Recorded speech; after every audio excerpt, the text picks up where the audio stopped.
Hello friends, welcome to our channel. मैं MG Manish Guru, GS teacher from Patna Bihar. यह भी का बड़ा अपडेट है और लेटेस्ट एडिशन की ऑफिशियल है। जो सिद्धार्थ सर है वो रेलवे की तरफ से क्वेश्चन करते हैं और रेलवे के द्वारा ऑफिशियली ये आया है उनके पास। आप इस वीडियो को पूरा सबसे पहले देखिएगा। आपका दोनों ग्रुप डी और एनटीपीसी पर रोक लगा दिया गया है। जो इतने स्टूडेंट परेशान थे, तो अब मंत्रालय से लेके प्रधानमंत्री तक ये बात पहुंच चुका है और जो रोक लगा दिए थे उसके बाद हम आपसे पूरा बात करते हैं। वीडियो को सबसे पहले आप देखिए।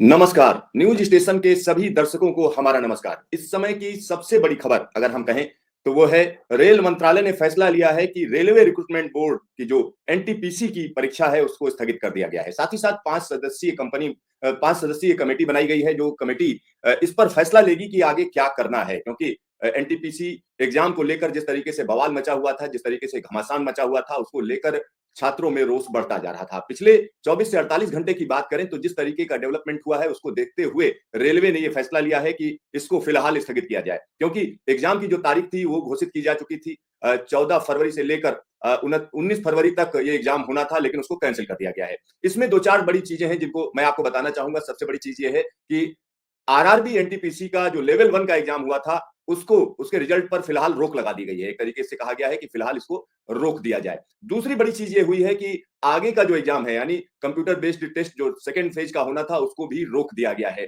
तीसरी बड़ी चीज ये हुई है कि इसमें कमेटी बनाई गई है जिसमें रेलवे बोर्ड के मेंबर होंगे, यानी 5 सदस्यीय कमेटी बनाई गई है जिसमें रेलवे बोर्ड के जो मेंबर हैं वो उसके मेंबर होंगे। और उसके बाद क्या किया जाएगा कि अलग अलग छात्रों से बात की जाएगी। जो असफल छात्र हैं, यानी जो सिलेक्ट नहीं हुए हैं, उन लोगों से भी बात की जाएगी और जो सफल हुए हैं उनसे भी बात की जाएगी। तो दो चीजें ये हो गई। उसके बाद हम एक और चीज बता रहे हैं कि आरआरबी यानी जो अलग अलग क्षेत्रों की रेलवे रिक्रूटमेंट बोर्ड है, उनको कहा गया है कि वो अपने सेल बनाए, अपनी कमेटी बनाए जो वहां के छात्रों से बात करें कि आखिरकार उनके क्या ग्रीवांस हैं, क्या उनको परेशानी हो रही है। और इसके बाद सबसे बड़ी चीज ये है कि ये सब जब प्रक्रिया कर ली जाएगी उसके बाद फैसला लिया जाएगा कि आगे क्या करना है, कि तरीका क्या होना चाहिए। हम आपको बता दें कि 2018 में जब ये घोषणा की गई थी तो तकरीबन 31,000 के आसपास पद थे जिनकी भर्ती की घोषणा की गई थी और एग्जाम जो है उसका पूरा शेड्यूल जारी किया गया था 2019 में हो जाएगा, लेकिन वैसा नहीं हुआ। और रेलवे का कहना है भारी तादाद में जब स्टूडेंट्स ने अप्लाई कर दिया तो उसके बाद उनके लिए मुश्किल हो रही थी और उसके बाद उन्होंने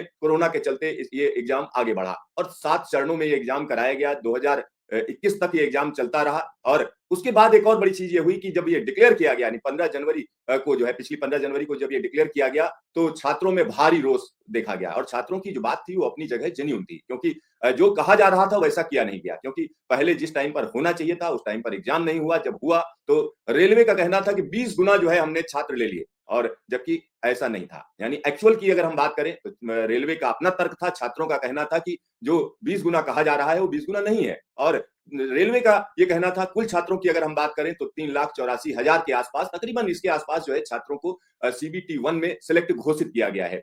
तो ये सारी चीजें चल रही थी। उसके बाद छात्र सड़कों पर उतर आए और उनकी जो बात है वो कहीं ना कहीं ऊपर तक पहुंची। एक और बड़ी बात हम आपको बता दें कि इसमें प्रधानमंत्री मोदी ने खुद दखल दिया और उसके बाद रेल मंत्रालय को यह फैसला लेना पड़ा। और अब आगे का रास्ता क्या है, क्योंकि ग्रुप डी की भी बात करें तो उसको लेकर भी छात्रों में असंतोष है, क्योंकि उसमें पहले ये हो रहा था कि स्क्रीनिंग टेस्ट नहीं होगा, एक ही टेस्ट होगा, उसके बाद की प्रक्रिया होगी, लेकिन अब उसमें रेलवे ने अपनी तरफ से संशोधन करके एक और जो है टेस्ट कर दिया, यानी सीबीटी 1 कर दिया। और आप समझ लीजिए ये एग्जाम कितने महत्वपूर्ण है, क्योंकि एनटीपीसी की जब हम बात करते हैं तो तकरीबन 1.25 करोड़ बच्चों ने इसमें अप्लाई किया था। 1.25 करोड़ बच्चों ने अप्लाई किया, जिसमें से तकरीबन 60 लाख बच्चों ने इसमें भाग लिया, क्योंकि कोरोना के चलते बहुत से लोगों ने इस एग्जाम को एक तरीके से छोड़ दिया। ऐसा भी हुआ, ऐसी बातें सामने आ रही हैं। तो आप सोचिए 60 लाख स्टूडेंट, भारी भरकम तादाद है, उन्होंने ये जब एग्जाम दिया तो उनको कहीं ना कहीं ये लग रहा था कि उनके साथ सही चीज, सही बर्ताव होगा, लेकिन जिस तरीके से हुआ वो कहीं ना कहीं दुर्भाग्यपूर्ण है। और अब रेलवे चेता है, अब रेलवे को कहीं ना कहीं होश आया है, तो अब उसने ये फैसला लिया है कि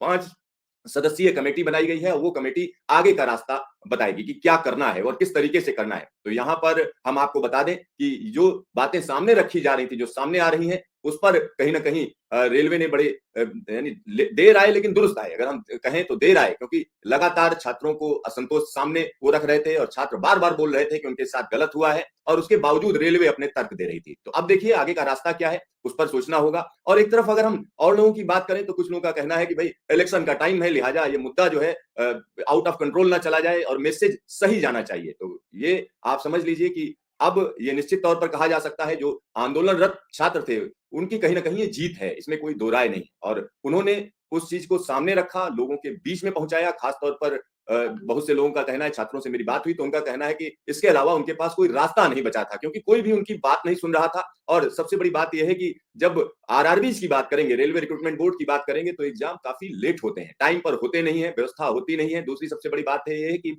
अगले लेवल पे आप अचानक बदल देते हो, तो ये कोई इस तरीके से खिलवाड़ ना किया जाए छात्रों के भविष्य के साथ, ये बेहतर होगा। तो देखते रहिए न्यूज स्टेशन, फिर मिलेंगे दोबारा।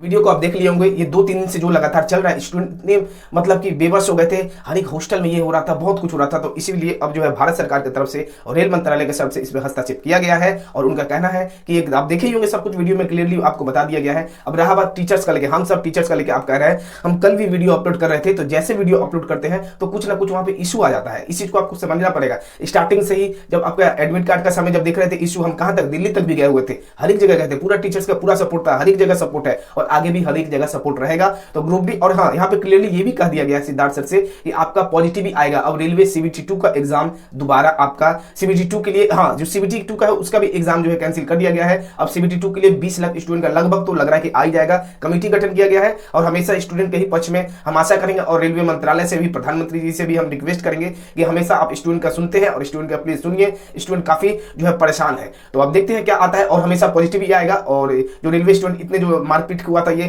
क्लासेस भी हमारा बंद करके रखे थे, क्या क्लासेस लेंगे जब स्टूडेंट ही परेशान रहेंगे तो। और देखते हैं, कल भी हम व्यस्त थे, उस दिन भी हम गए थे रात में 9:30 बजे तक, हम जो थे, जो भी स्टूडेंट को लगा था चोट, हॉस्पिटल तक सब कुछ ये किए थे, कितने स्टूडेंट को लगा था, लेकिन फिर भी कोई दिक्कत नहीं है, हमसे जितना सपोर्ट हो पा रहा है। आज का भी क्लास नहीं हो पाएगा, हम आपको क्लियरली बता रहे हैं। आज भी जो भी स्टूडेंट है हम हॉस्पिटल में जाएंगे और उनको देखेंगे, क्योंकि पढ़ाई लिखाई तो आगे पीछे होते रहेगा, लेकिन जो भी स्टूडेंट को लाठीचार्ज हुआ है, हम जाके उनसे आज मिलेंगे और उनसे हम आज भी ये करेंगे। तो मिलते हैं हम लोग नेक्स्ट वीडियो में। धन्यवाद।